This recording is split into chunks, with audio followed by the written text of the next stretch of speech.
In August, we told you about the tragedy that happened to the Blair family of Bennington, Vermont. Patricia and Randy Blair's unborn twin babies were killed in a crash, and police say the driver responsible was on drugs.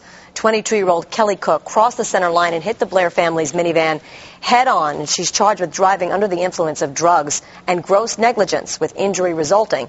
But according to Vermont state law, no one died that day. The state does not recognize the fetuses as children. And joining us today, Patricia Blair, who is working to change Vermont state law and to toughen penalties against drivers like Cook. First of all, we're so very sorry for your deep losses, and we want you to know that.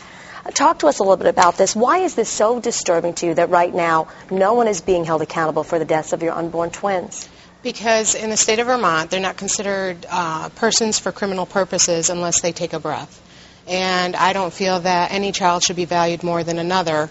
So I really have decided to fight this one out. I know this has become a mission for you, and obviously to you, these are certainly your children, even though you never gave birth to them. Well, I did give birth to them through C-section, but... Ultimately, yes. Ultimately, yeah. But, yeah, they were my children, and that's how I see it.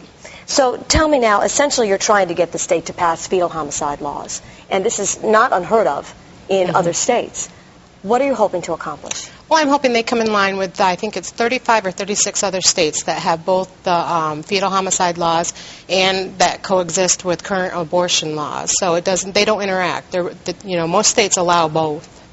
Abortion rights activists get a little nervous with this topic, but you think this is different. Tell me why. It's very different because with abortion you have a choice. I had no choice.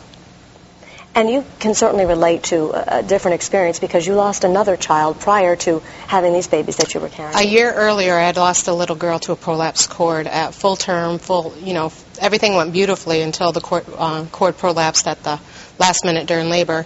And she lived 17 hours. And that, to me, was like an act of God. That's something you have to learn to understand. But when it's somebody else's choices that end your child's life, then you feel differently. And you've been working now with one senator in particular in Vermont to try to get a bill introduced. Tell me about that. Well, I spoke with Senator Vince Aluzzi, and he really seemed to understand exactly the difference with this versus, the loss of children in other ways, and that it was done by a criminal act. And he has actually proposed a law that will hold people accountable when it's done through a criminal act or violence. And you have some optimism that this could actually happen. Tell me why. You've been talking with the legislators. Yeah, I've been to the State House. It was a really neat experience, and everyone seems to understand the basic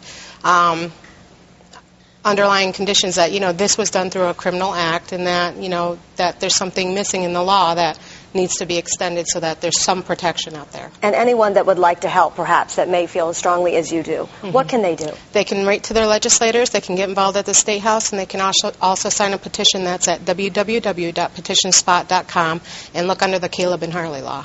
Well, we wish you the best of luck with this mission, and of course, again, as we said, we are deeply sorry for what you've gone through. Thanks so much for joining us, Patricia.